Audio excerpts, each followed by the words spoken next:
bienvenidas, bienvenidos. Muchas gracias por acompañarnos en este seminario permanente de la cuestión de las humanidades a través de Humanidades TV, y que vamos desarrollando diferentes temas con interesantes invitados. En esta oportunidad vamos a conversar del tema de la mujer, pero fundamentalmente del aporte, de cómo el movimiento feminista aporta a los procesos, al proceso legal, a los avances jurídicos, a los avances sociales, y lo que nos está pasando efectivamente en esta materia en estos días de pandemia, donde efectivamente han recrudecido muchos de los denuncias y de los problemas que ya sabemos que fueron tan importantes ponerlos sobre la mesa en el ya aparentemente tan lejano estallido feminista del año pasado, pero fue el año pasado nada más, fíjate. Bueno, vamos a conversar con Lieta Vivaldi. Lieta es abogada de nuestra Universidad de Chile, académica de la Facultad de Filosofía de nuestra universidad, pero doctora en Sociología también, y dirige el programa de Género, Derecho y Justicia Social en la Universidad Alberto Hurtado, además de integrar la red de abogadas feministas y otro montón de cosas que ya, suficiente. Lieta, bienvenida, muchas gracias, mucho gusto de tenerte por acá. No, muchas gracias a ustedes por haberme invitado a conversar estos temas acá, darme este espacio. Lieta, partamos por lo más contingente. Se nos ha informado a través de distintas formas y distintos medios y que ha recrudecido la violencia intrafamiliar. A ver, para decirlo más en breve, todos los elementos que muestran la inequidad de la sociedad se han visto evidenciados por la pandemia, y en particular la inequidad ante las mujeres. ¿Cómo es ese fenómeno en términos más generales? Claro, lo que pasa es que en situaciones como pandemia o situaciones extremas como las que estamos viviendo en este momento, desigualdades que ya existen se profundizan, como dices tú. Y en el fondo hay inequidades que muchas veces estamos acostumbrados en un precario equilibrio a que estén invisibilizadas y son situaciones como estas extremas que quizás las develan, pero no son nuevas. Ya tenemos un país que es tremendamente desigual y eso claramente influye en que para la pandemia estas desigualdades, como digo, se profundicen aún más. Esto ya había sido develado, como tú decías, en octubre, ya sabía.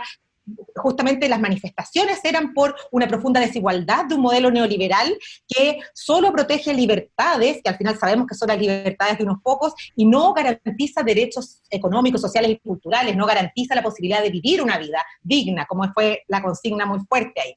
Y también veníamos anteriormente ya con el movimiento estudiantil del 2011, que fue un fuerte despertar, digamos, contra el modelo actual, y el Mayo Feminista del 2018, que también fue un movimiento que nos convoca mucho, porque parte poniendo en juego por qué la universidad o la educación reproduce modelos patriarcales, modelos violentos contra las mujeres, y ahí las mujeres, y bueno, el movimiento feminista se levanta en el fondo en una verdadera revolución, digamos, pero a lo que voy también es que eso es un continuo, que el movimiento feminista no nace el mayo del 2018, que viene de mucho antes, eso lo vamos a ir conversando, y que claro, el momento de la pandemia recrudece y nos muestra un lado sórdido de desigualdades. Tenemos gente que vive la pandemia en su casa, pudiendo teletrabajar, con un patio, incluso con alguien que cuide de sus hijos, incluso, y hay otras personas que son inmigrantes, se quedaron sin trabajo, o que trabajan, su sustento es vendiendo en la calle, y generalmente los trabajos más precarizados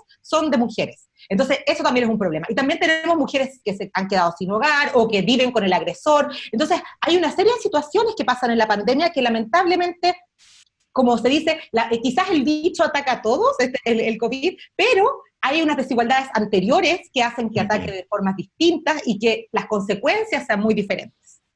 Como tú citabas, Lieta, mayo del 2018, evidentemente no es el inicio de la preocupación feminista, es una continuidad sin duda, pero marca un momento de gran inflexión donde quizás muchos tomaron conciencia de la profundidad y las condiciones reales del fenómeno. Antes era como hay que ayudar un poquito en la casa, hay que no ser tan machista.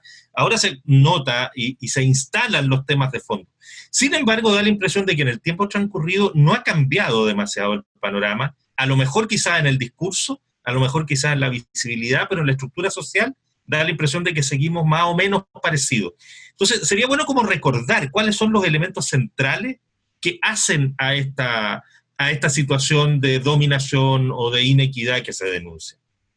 Claro, lo que pasa es que si uno piensa, y hay que ir un poco para atrás, Yo que vengo del derecho, el derecho también es un sistema que es muy importante de reformar. Si uno piensa, el derecho fue construido por y para los hombres, entonces es bastante androcéntrico. En la Revolución Francesa, las mujeres no estábamos incluidas, incluso estaba incluido cierto hombre heterosexual, blanco, de una condición económica, etcétera. Entonces, el derecho y nuestro sistema en general fue construido, como digo, por y para los hombres, y también desde el feminismo uno dice que el mundo de lo privado fue relegado digamos, a ser manejado, administrado domésticamente, y ahí era el pater familia, quien también, quien es como el jefe, y el derecho no se metía, digamos que ni siquiera la violencia dentro de las casas estaba regulada. Si pensamos, incluso la mujer debía obediencia al marido y tenía que tener relaciones sexuales aunque ella no quisiera. O sea, ese nivel estamos hablando de hace unos años, y el movimiento feminista lucha muy fuerte, en primer lugar, para que se reconozcan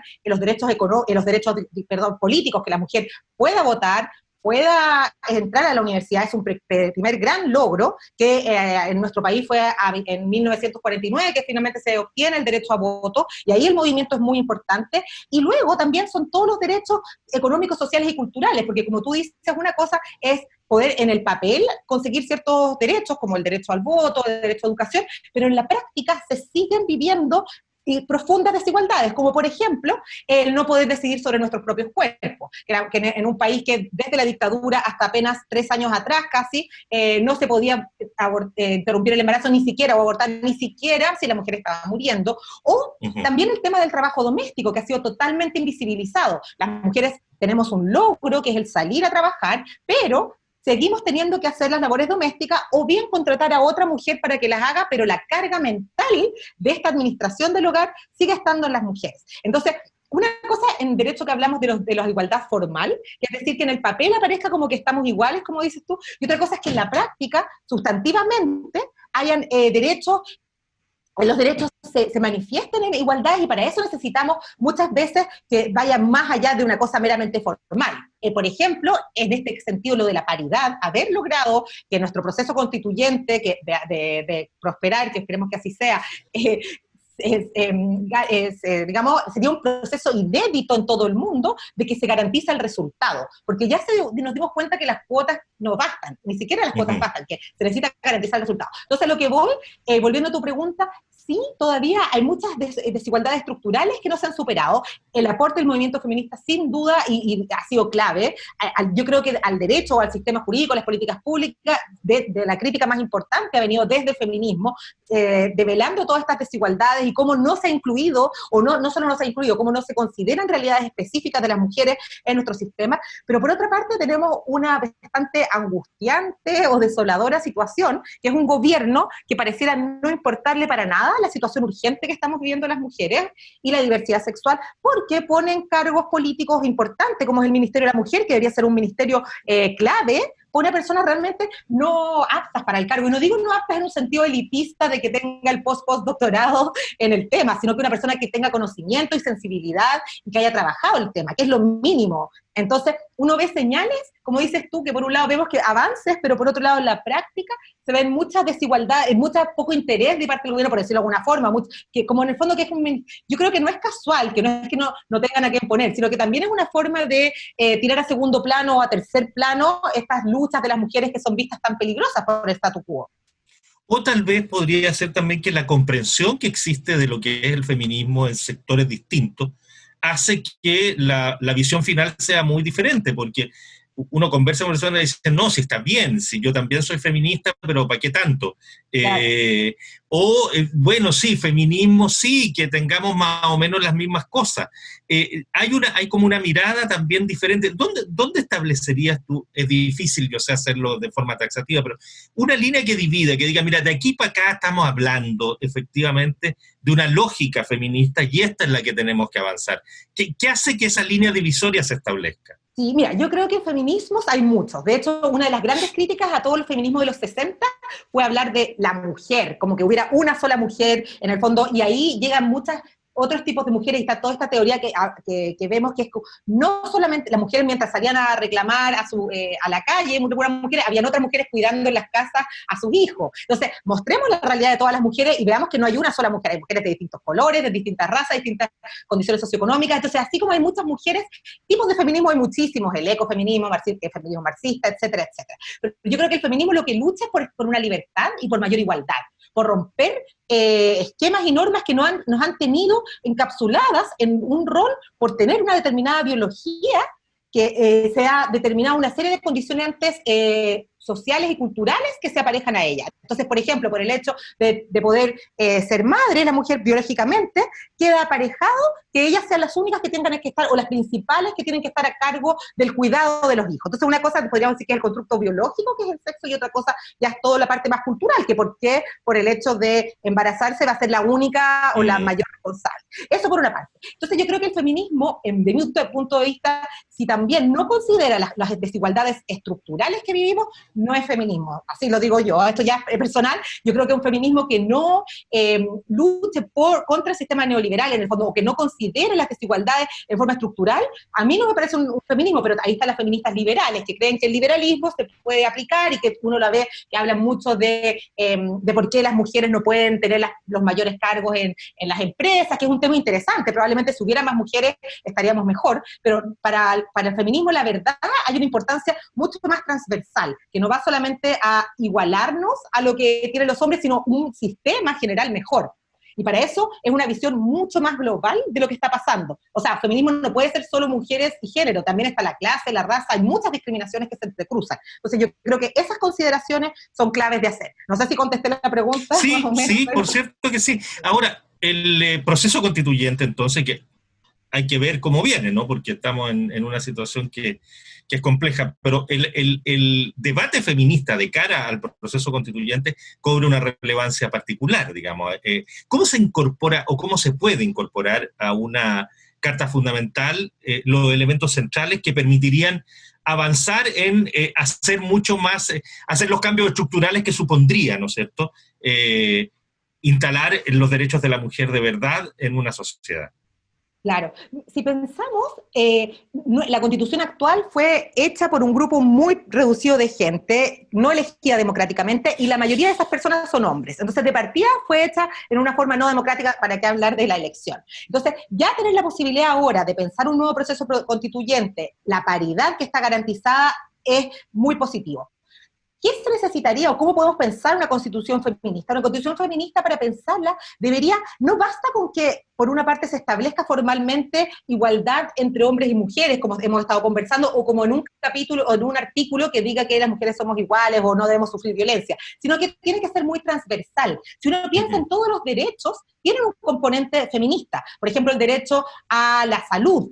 ¿Quiénes son las que mayoritariamente cuidamos? Somos las mujeres. Entonces, si ahora hemos visto que alrededor del 70% de las personas que cuidan, y esto se ve del personal de salud, son mujeres. Entonces, eso también es un lado de la pandemia para asociarlo. Entonces, digo que el trabajo doméstico no está reconocido. Entonces, yo creo que en cuanto al contenido de los derechos, pensarlo muy bien. Probablemente, como es una constitución que va a necesitar grandes mayorías, por cómo fue finalmente, digamos, el quórum. Claro, los 2/3 para poder llegar a acuerdo. Va a ser quizás difícil, porque es muy importante, como hemos estado hablando, que el derecho en general se las da de neutral, por decir una forma, y de general, pero al final esa neutralidad profundiza desigualdades. Es necesario establecer derechos específicos para poder superar desigualdades estructurales ya existentes. Entonces, sería muy importante la mayor cantidad de derechos que queden ahí determinados y cómo poder garantizarlos. Porque en este momento nuestra Constitución, si uno la lee, tiene un catálogo de derechos, pero sí, el problema es que los que son exigibles son los que se relacionan con libertades y libertades individuales. No son los derechos económicos, sociales y culturales los que se exigen a través de recursos. Entonces, al final, por ejemplo, en la educación, uno tiene libertad de elegir qué colegio, libertad de enseñanza, pero ¿es una libertad real? ¿Cuántas personas pueden realmente optar por el colegio o la educación que quieren? Lo mismo en salud. Supuestamente tú puedes libremente elegir el plan de salud, pero al final, ¿quiénes realmente pueden elegir una ISAPRE o una FONASA? No es una libertad. Si no hay condiciones materiales para poder ejercerlas, no es tal. Eso por una parte. Por otra parte, uno siempre habla de los derechos, pero también es interesante la parte orgánica de la Constitución, es decir, los poderes del Estado, cómo están configurados. Y ahí es muy importante repensar estos poderes. En Chile tenemos, tendríamos que estar horas, pero algún par de cositas. Tenemos un excesivo presidencialismo, que se ha hablado mucho. Entonces, queremos continuar con esto. En este momento el presidente, por ejemplo, es el único que designa el presupuesto, o sea, digamos, presenta el presupuesto. La iniciativa de ley está en manos del presidente. Y eso es fundamental. O sea, por ejemplo, podemos tener una ley muy bonita y muy buena en violencia, pero si no hay presupuesto para evitarle, el Estado siempre va a llegar tarde. No podemos estar siempre solo penalizando al femicida, que es muy importante, pero no queremos que mueran más mujeres ni que sean agredidas, y para eso necesitamos prevención y necesitamos presupuesto. Entonces, por una parte, redistribuir los poderes del Estado, no solo con la paridad, que es muy importante dentro de los mismos poderes, pero sino también las atribuciones que tienen. En ese sentido, nuestro Tribunal Constitucional actual, vemos que ha servido mucho como para frenar reformas, sí, claro, en vez de realmente defender la Constitución y estar del lado del pueblo, de la gente, como en otros países es. Quizás el Tribunal Constitucional per se no es malo que exista, en otros países ha funcionado bien, pero vemos que en nuestro caso ha servido simplemente como para estabilizar el modelo neoliberal. Y eso, por otra parte, establecer obligaciones positivas de parte del Estado, que el Estado sí se comprometa. Tenemos muchos tratados internacionales ratificados por Chile, entonces esos tratados internacionales en este momento hay dudas de cómo se incorporan. Tienen un rango superior a la Constitución, igual, menor, y eso es importante que la Constitución lo deje claro, en una nueva Constitución, porque ya tenemos muchos tratados que protegen los derechos específicos de las mujeres, diversidad, etcétera, de los niños, niñas. Entonces es bien importante saber cómo están incorporados a nuestro ordenamiento. Entonces yo creo que esas son algunas líneas, pero hay muchas más. Lo importante es que yo creo que es clave que todo el estallido abrió una posibilidad de diálogo, de conversar, de generar comunidad, etcétera, y de debatir qué Chile queremos al final, si eso se trata un poco este proceso constituyente. Yo ahora estoy dando como algunas directrices que a mí me parecen claro, importantes desde el feminismo, pero creo que lo más clave es cómo vamos a llevar una discusión como país al respecto. Oye, una cosa que ya es como más coloquial, para ir terminando. ¿Y los hombres qué pito tocamos? ¿Qué tenemos que hacer? ¿Cómo formamos parte de este proceso? Claro, todos y todas formamos parte del proceso, y yo creo que para los hombres también es muy importante asumir responsabilidades, mirarse a sí mismos los privilegios que tienen. Yo creo que muchas veces se dan por hecho ciertas situaciones o ciertas, relaciones de poder, pero cuestionárselas también y salir a veces un poco del foco principal de la luz pública, dejar que las mujeres estemos también y que nos mostremos toda esta cosa de mansplaining que se habla de que el hombre explica. Las mujeres somos totalmente capaces, y también que se eduquen por sí solos. Se habla mucho desde el feminismo negro también de que las personas blancas buscaban ser educadas por los negros. No, también ya es hora también de educarse, de mirarse a sí mismo, de qué cosas se dan por hechas o no, y yo creo que eso es súper importante, pero es un rol clave, porque ahora mucha gente, de hecho se hablaba en Estados Unidos de que con el postnatal se había dividido mitad y mitad, y una académica contaba que en su caso, mientras estaba la mitad supuestamente que le había tocado a su pareja, él escribió un paper y lo publicó. Mientras ella seguía. Vemos que ese tipo de privilegio, y pasa muchas veces en las cosas de la casa, que el hombre cree que está, pero al final no está en la mitad y mitad. O sea, no está realmente una corresponsabilidad. En ese sentido también pensar el rol estatal de los cuidados, porque estamos hablando siempre dentro de la familia, que es importante, pero también quizás hay un rol como comunidad, podemos pensar otras formas de cuidado. También eso es importante. Entonces yo creo que sí, reflexionar y también aprender, educarse y apoyar. Yo creo que sí, apoyar el movimiento. Y no sentirse amenazado. Quizás se van a perder privilegios que parecieran que existen, pero por otra parte vamos a vivir una vida más justa, una vida más libre, y en eso ganamos todos y todas. Lieta Vivaldi, te agradecemos la gentileza de haber conversado con Humanidades TV en este ciclo de la cuestión de la humanidad, en este caso hablando del feminismo y cómo desde allí se puede construir sociedad, se pueden construir nuevas estructuras. Un gusto y 1.000.000 de gracias de nuevo. Y a ustedes, por supuesto, muchas gracias por acompañarnos. Nos encontramos en otra conversación.